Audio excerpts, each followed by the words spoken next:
couple's infertile, it's usually assumed to be a woman's problem. The woman's usually the first person to go into the clinic to have a workup, and yet 40% of the infertility is due to a problem with the man. And in 90% of those cases, there's something to do with sperm count involved. So the idea of creating a home test that would help couples identify male factor infertility early is really a kind of women's healthcare advance, because it reduces the unnecessary testing of women. And women are not just assumed to be at fault.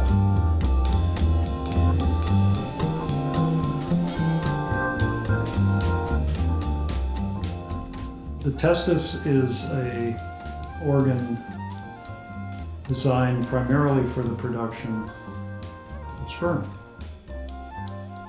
And it's a place where a single round cell, much like every other cell in the body, transforms into a flagellated unicellular organism that's designed to survive in a world outside the body.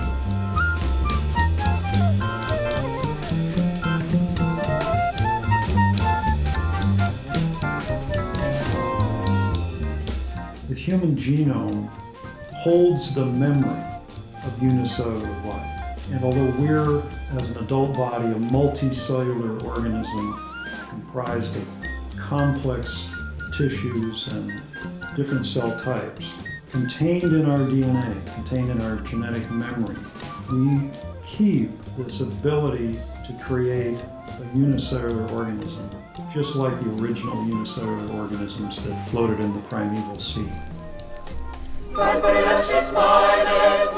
A Dutchman named Anton van Leeuwenhoek built the first microscope and was the first person to look at semen. The microscope was very crude, but he got the tail right and he got the head right, and he saw little circular structures inside the head. It was the first observation, using the very first microscope. Ever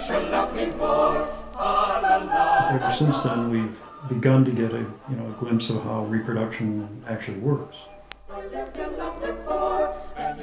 There are genes that are unique to the flagellum of the sperm.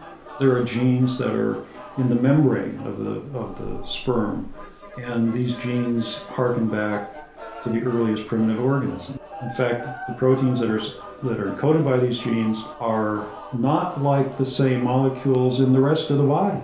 In fact, they're totally different. And growing out of that basic interest in what was really unique about the sperm came this idea of signature molecules, that there were molecules that were only found in sperm and not found anywhere else in the body, that these molecules could be biomarkers or could be signatures of sperm.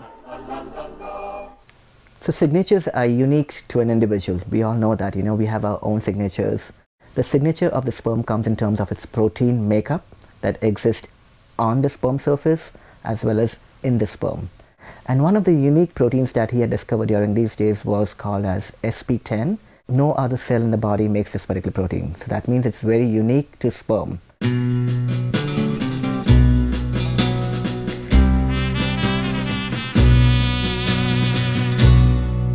This was an era when vasectomy surgery was really taking off. And people were wondering whether vasectomy was safe.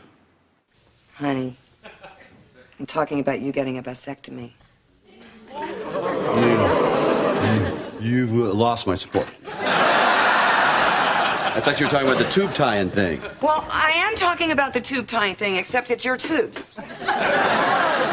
You can back up that clip ship right now. Honey, it is... So with vasectomy as a novel method for contraception started emerging and was getting well accepted by public and the society in large, various concerns came across to clinicians indicating how successful the vasectomy was done, you know. So Dr. Stuart Howard from UVA, a great friend of Dr. Herr, bumped into each other one day and they started talking about, you know, they need to have a method to demonstrate that the vasectomy was done correctly and perfectly, a foolproof method, basically a foolproof method. Why not use the molecular signature of the sperm, which basically is the protein that are present on the sperm or in the sperm, as a way to identify whether the technique of vasectomy was done correctly. We developed probes for these called monoclonal antibodies. We used these to structure assays, which then could be used to measure these molecules. And through this process, came up with tests that could be applied to measure and detect sperm. And there became the invention of sperm check for vasectomy and infertility that Dr. Herr and his team of researchers basically developed at UVA. And right now today it is a kit which is available at pharmacies in the United States and worldwide. Pregnancy and ovulation tests are little kits that can be used in a home context to measure hormones. The advent of a device like this does give women, in the privacy of their own home, the ability to determine the most common question about fertility, and that is sperm number.